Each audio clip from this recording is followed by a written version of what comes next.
inductee tonight is Denny Grubb. I have the pleasure of not only telling you about Denny's accomplishments, but I get to present him as well, and it's quite an honor. Denny enters our hall in the category Special Contributor. A 1977 graduate of Lewiston High School, Denny attended Lewis Clark State from 1977 to 1979 until he was called into the service, the U.S. Postal Service. He's been a letter carrier for 34 years this month. His affiliation with LC State began in 1977 as a PA announcer, scoreboard operator, and unofficial sports information director. Aside from scoring games, Denny began filling in the gaps in Warrior record books, a task he continues today.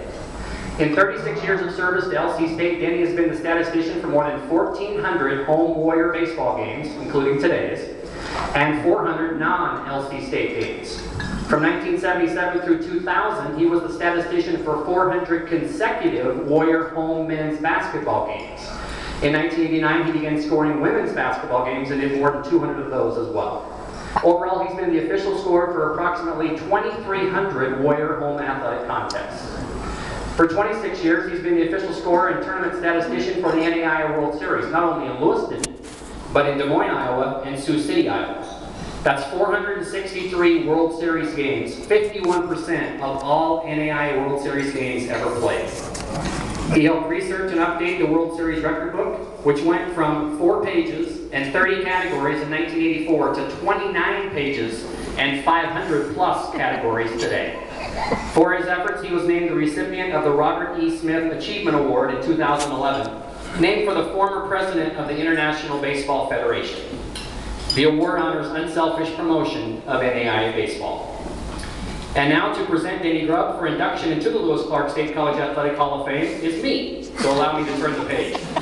You know, normally, people who are stat guys like Denny are the guys who weren't any good. They tried out for the team and they got cut, they didn't make it, so they said, well, I'll be the manager or I'll be the statistician guy. But actually, Denny was a pretty good pitcher in his time.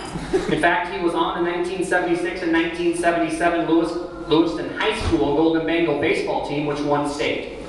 He also pitched for the Lewis Clark Twins American Legion baseball team in 1977. They represented the West in the American Legion World Series in Manchester, New Hampshire. So he was a good pitcher. But everyone who knows anything about baseball and pitching knows that even the good pitchers have their bad days. The Nolan Ryans, the Kurt Schillings, the Felix Hernandezes, they all have off days. I want to tell you a brief story about one of Denny's off days. He was pitching for the Twins against the Yakima Beatles, 2 very storied American Legion baseball programs, the best in the Northwest. Denny was getting roughed up, and legendary coach Dwight Church paid a visit to the mound. It's nice to see Mrs. Church here this evening. We all know Dwight, or those of us who know Dwight. He was a no-nonsense kind of guy, and he said what was on his mind, and he came to visit Denny. And in the voice that only Dwight had, he came out and said, "You're getting roughed up pretty good. What's the problem, Grubb?" And Denny looked at him and said, "What's the problem? What's the problem, Dwight?" "Well, look at the outfielders. You got to back them up. They're hitting over their heads." Dwight looked at Coach Church, or Dwight looked at Denny and looked back at the outfielders and said, "I can't back them up anymore, Denny. They're against the fence."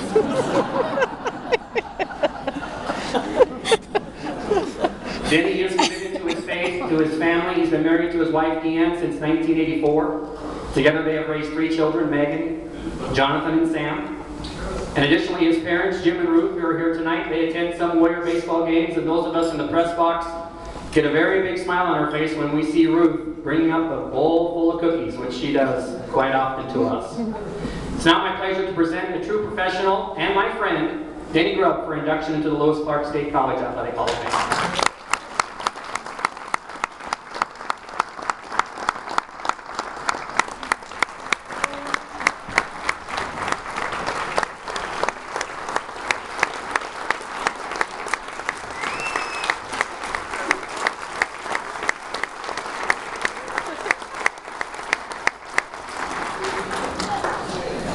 Try and pick it up.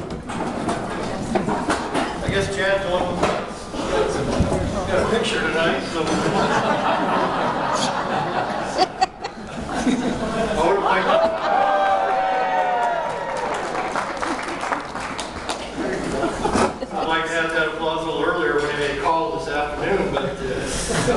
talk, but I appreciate that.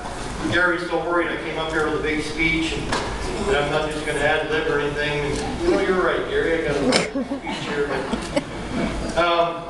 I do thank the Hall of Fame committee. You know, as a stat guy, you know, what kind of a speech do you give? I thank the committee for the election. Thank the Warrior Athletic Association for this event tonight and all those who helped put on the banquet. As I speak here tonight, briefly, I want to share just a few flashbacks with some special Warrior highlights over the years and that they had against a real special opponent.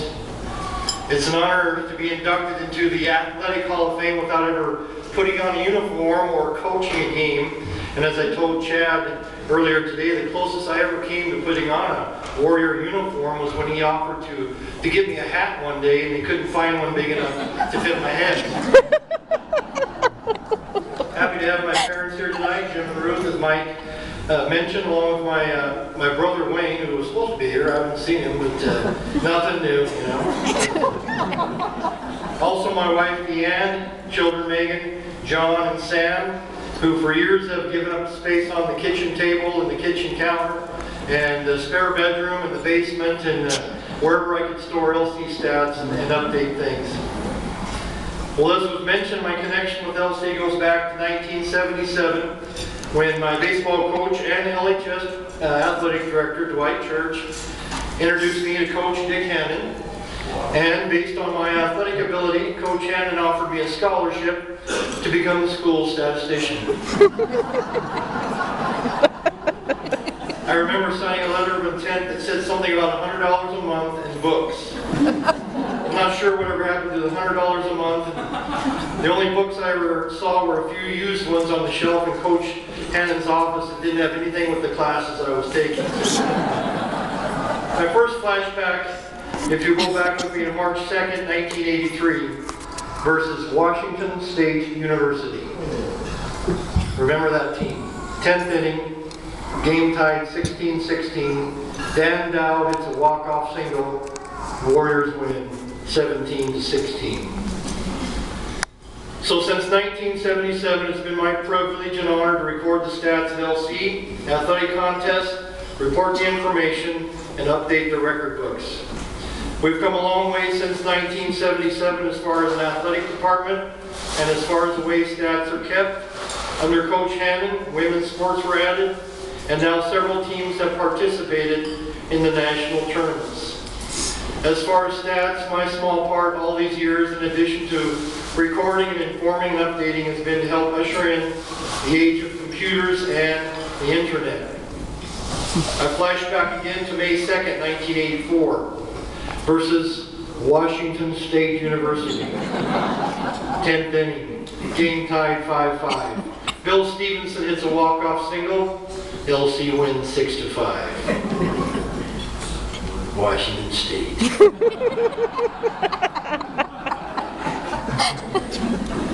Coach I'm sorry, you coached there for a while. It's football, yeah. The first stat sheet for basketball used the old carbon pages, and using a stat sheet consisting of chicken scratches made by hand during the game, we converted them to numbers. We made 2 copies after each game, one for the Tribune, one for the opposing team, and then the original went to Coach Hannon. Then we moved up to what was called a mimeograph machine. I tried explaining this to my kids about the ink, the top sheet, and anybody over the age of 50 probably knows what I'm talking about. That was fancy. We had more than 2 copies after the game.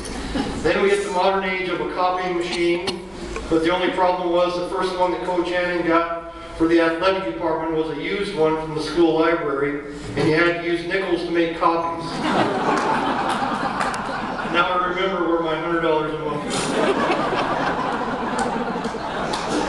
We moved to a real copier later, but it was located in the secretary's office across the parking lot from the gym in what I called the smokestack building. So at halftime, it consisted of running across the parking lot, making copies, and trying to get them back to the teams before halftime was over. Now we flash back to April 7th, 1987 versus Washington State University. It's the 9th inning. LC's trailing 10-9. Monty Phillips hits a walk-off grand slam. LC wins 13-10. Just quickly, I don't have this on here. My thing with Washington State, I used to go up with the Warriors to keep stats myself. That was our whole stat crew. Washington State would come to our press box with 3 guys that were in charge of baseball, 2 radio guys, some other guy, and they would, there was nothing better than to send them home with a loss. We slowly moved into computers and portable printers, enabling me to stay at my little perch in Old Warrior Gym and print the stats and even enjoy some halftime entertainment. And now, with the touch of a button, we send the stats all over the world instantly on the internet. It was the same kind of evolution with baseball, from a one-room press box and an old typewriter to our spacious, climate-controlled, wireless, internet-providing, beautiful facility. We now flash back to April 26, 1990 versus Washington State University.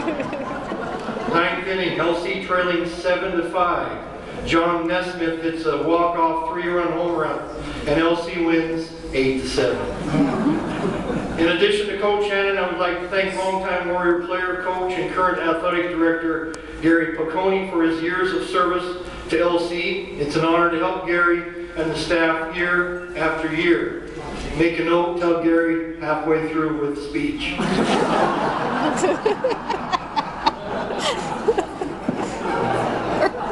Also, a big thank you to all the sports information directors that followed me at LC, reporting and recording Warrior Sports, Mike Tadko, John Jordan, Bert Sahlberg, and now Logan Fowler. And a big thank you for all the help to a couple of special athletic department staff members, Jamie White and Brooke Cushman. It's been an honor to help out our local radio station, KOZE, and its owner, Mike Ripley. I'm sure a lot of you, along with myself, are grateful for the coverage of Warrior sports for many, many years. It's been a privilege to supply the sportscasters with information, starting with my brother way back in the early 80s to our current trio of Jay McCall, Mike Tatko, and the voice of Warrior sports, Brian Danner. We flash back to April 4th, 1995 versus Washington State University. 10th inning, game tied 11-11. John Davis draws a walk-off walk. That's great. LC wins 12-11. At LC, I've been honored to help some great coaches make lifelong friends and travel around the country. With Coach Shannon, I learned what it was like to be in Alaska in January with minus double-digit temperatures, and I honed my babysitting skills, helping out watching his children, Greg, Doug, and Molly, on the bus as we traveled the Northwest. Later, was privileged to keep great stats as a Warrior basketball player. Flashback to April 13th, 1999 versus Washington State. 11th inning, game tied 3-3. Toby Sheff hits a walk-off 2-run home run. LC wins 5-3. It was an honor to help Coach George Pfeiffer, who's here tonight, along with being his mailman for many years. I was fortunate enough to travel with him and the Warrior men to many places, including Canada, Hawaii, and the national tournament in Kansas City. Coach Pfeiffer raised the bar for men's basketball, coaching the team to its first 30-plus win season in school history. My favorite story with George came when he had qualified for the first ever national tournament for LC men's basketball in 1992. The Warriors drew Georgetown, Kentucky as an opponent. I didn't know George was going to be here tonight, but this is sort of a confession 20 years later. I had met the Georgetown Sports Information Director a few years earlier when they had played in the NAIA World Series, so I had a connection with them.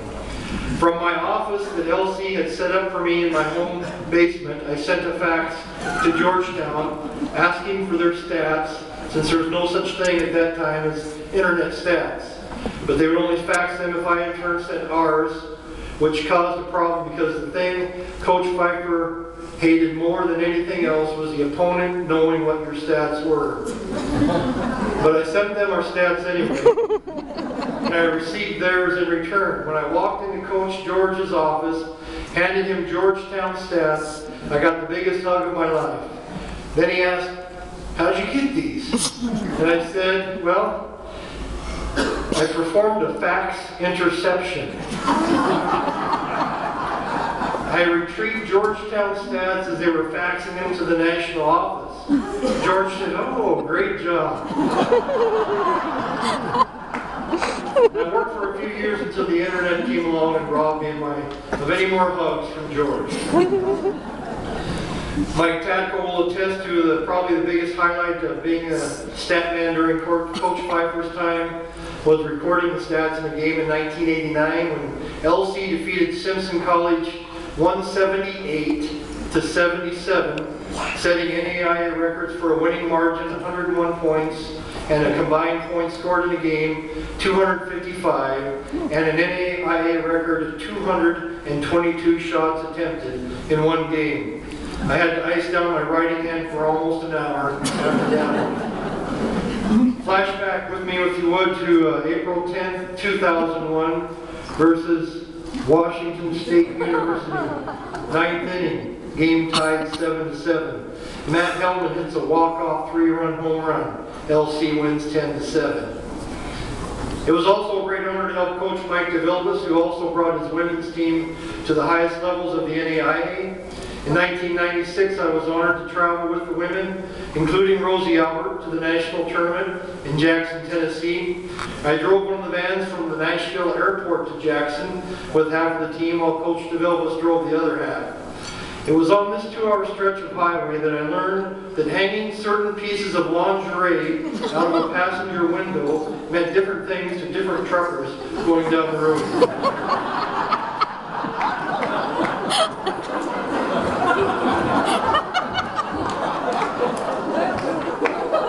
No doubt one of the most successful and fun teams to ever be around. The final flashback was April 27, 2005 versus Washington State University. 9th inning, game tied 5-5. D.J. Kukin hits a walk-off solo home run. LC wins 6-5. Then there's baseball, as you can probably see, my first love. Even though LC has fielded baseball since the early 1900s, it wasn't until 1962 that the State Board of Education formally approved it for intercollegiate competition. LC's first official game was March 30th, 1962 at Pasco against Columbia Basin College. No, it wasn't at that one, but I was at the Warrior game yesterday when LC defeated British Columbia 12-2 for their 2,103rd win in 51 years of baseball. I was honored to help the man responsible for 85% of those wins, 1,705 to be exact, and one of the top baseball coaches college baseball will ever see, Coach Ed Sheff. LC could not have named a better representative to be its initial inductee into the Hall of Fame in 2011. And it's a great privilege to be alongside of him and this year's inductees. There is no doubt that Lewis Clark State is on the athletic map solely because of the career of Coach Sheff. In addition to all the flashback walk-off wins against the Cougars, 2 other highlights from my years around Warrior baseball stand out. Perhaps the wildest 24 hours of hitting and scoring ever in LC history occurred on May 26, 1987 in the World Series. In the morning of that day, after a 12-hour rain delay, the Warriors finished the game against Southern Arkansas, winning 23-3. To go along with the 23 runs, LC had an NAIA World Series record 24 hits, and they also left an NAIA record 23 men on base. They sent 87 men to the plate in 9 innings. Then that night, the Warriors pounded Grand Canyon 25-11, and they added 22 more hits on their way to their 3rd of 16 national titles. Another baseball highlight for me was in 1992. I traveled with Coach Sheff and LC to Des Moines, Iowa, where I watched LC capture his first crown away from home, sweeping through the tournament and winning the title in front of a crowd of about 50 people. LC proved they could win the title at home and on the road, a feat they have done 3 times. It's an honor to be involved with a team that never takes the field as an underdog. So I thank all the athletes, coaches, and administrators for years of great competition and allowing me to be part of Warrior Athletics. In my wildest dreams, I never thought of my love of keeping stats would earn me such a huge honor as the Warrior Hall of Fame, and I am deeply touched to be inducted. A huge thank you to all those involved, and may the Warriors always walk off with a win. Thank you.